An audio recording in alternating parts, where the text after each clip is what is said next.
I now give the floor to the representative of the Syrian Arab Republic. شكرا السيد الرئيس.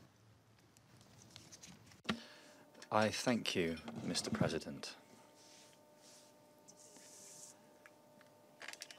Mr. President, my government has taken note of the 46th monthly report of the USG on humanitarian affairs.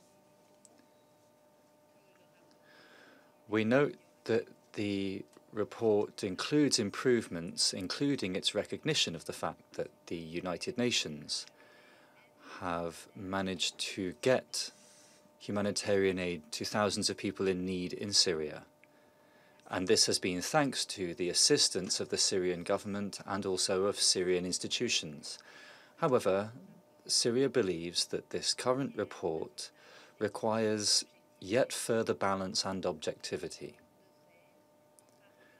The report, in word and deed, should reiterate the commitment to the implementation of the United Nations resolutions, and in particular the respect for Syrian sovereignty, as well as securing humanitarian aid for those who are in need in Syria without any selectivity or politicization. Yesterday, we sent an official letter to the Secretary General and also to the President of the Security Council. This letter includes the position of the Syrian government on the report at issue today, but we would like to underscore the following points, the main following points. The authors of this current report are incapable of resolving a grave professional shortcoming, by which I mean the fact that they are using politicized sources which lack credibility and which continue to ignore the confirmed Syrian government sources. The Syrian government regrets that those who have presented this report today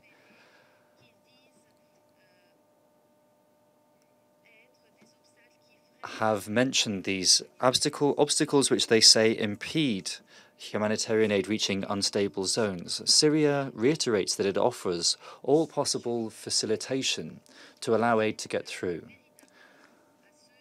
so that it can get to the people who deserve it, by which I mean Syrian citizens. And when the arrangements are made in accordance with the mechanisms that we have reached agreement on, by which I mean these agreements which respect the rules and regulations currently in force in Syria. As you know, the Syrian government approved the proposal of the coordinator to set up a tripartite mechanism.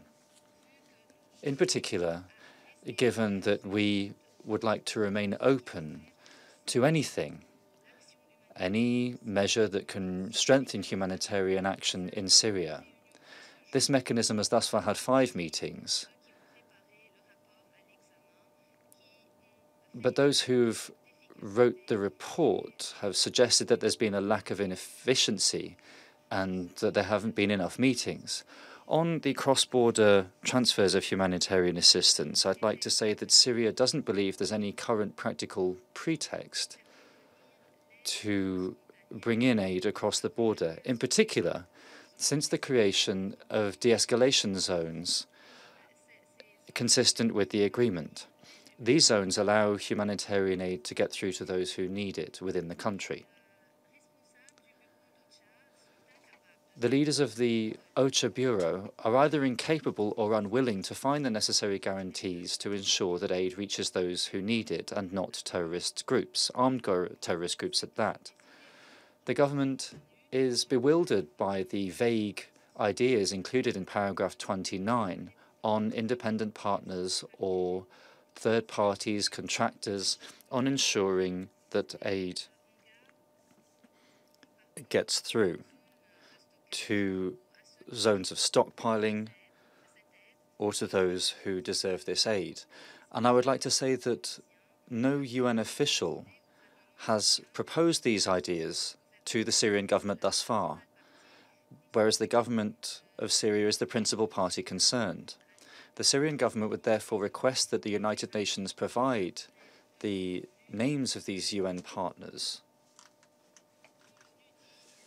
of whom the UN says that they can ensure this basic information.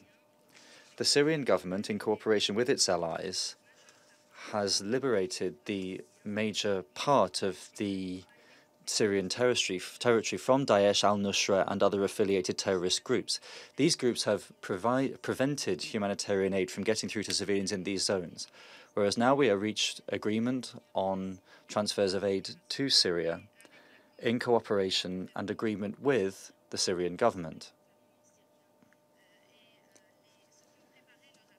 Those who have drawn up this report have not mentioned United States and Jordan's rejection of certain points of aid, or also the rejection by Turkey of aid crossing in certain points, which is a flagrant violation of international humanitarian law, and is further evidence of the politicization of the issue of cross-border aid.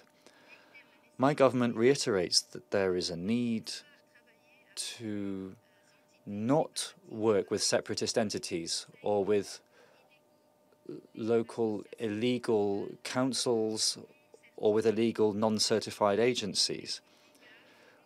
We would warn against these groups because they are, to some extent, connected with terrorist groups, armed terrorist groups at that.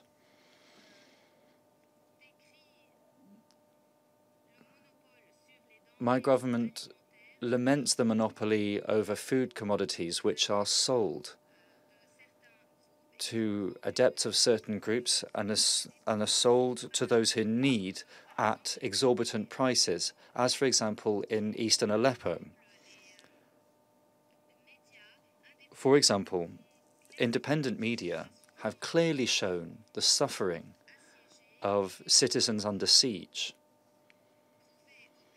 They have also clearly demonstrated the practices of these terrorist groups who are stealing humanitarian aid and are depriving those who need it of that aid. The government of my country asks those who have written this report to demonstrate greater transparency and credibility. They have mentioned the negative impact of Syrian economic measures, of unilateral measures,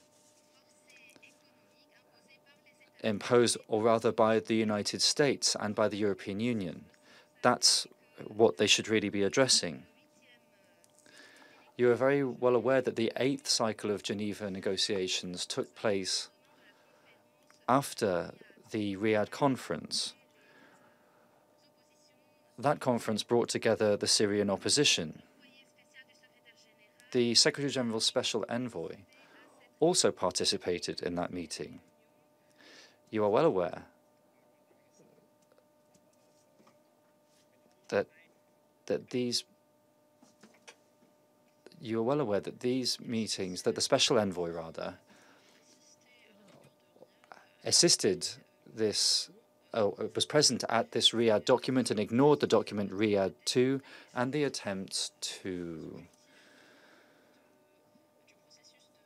distract us from the objectives of the Geneva process. This is why the Syrian government took up a clear position, rejecting the objectives of the Riyadh 2 group, which aim only at wasting time and prolonging the crisis, doing this at the bidding of Saudi Arabia and Western countries.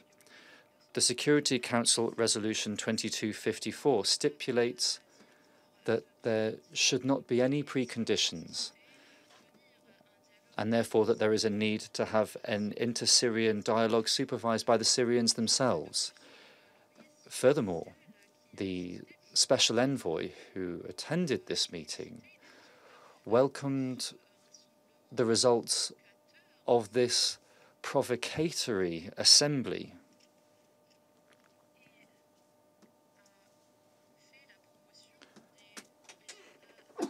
And also promoted the dangerous results of this Riyadh 2 meeting, which makes the Special Envoy party to the aggravation of the crisis. The government of the Syrian Arab Republic respects the provisions of the United Nations Charter and also the principles of international humanitarian law. which are the basis for the United Nations role and credibility. We reject the instrumentalization of the United Nations bodies to achieve illegitimate objectives.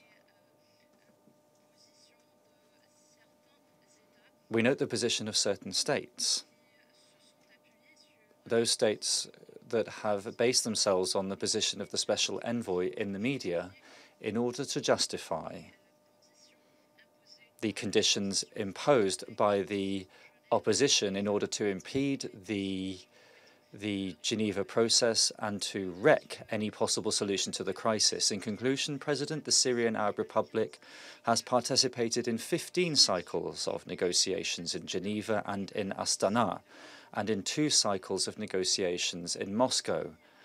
It also aspires to participate in an effective manner in the Conference for National Dialogue in Sochi. The position of my government is clear, and nobody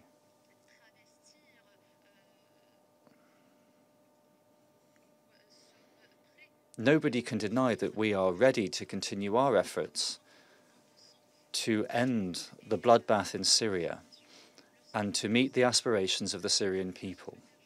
This is why we implore the Secretary-General to convince the states that are the patrons of the opposition to address the issues around Riyadh II and to begin the right kind of negotiations on Syria. Thank you. I thank the representative of Syria for his statement.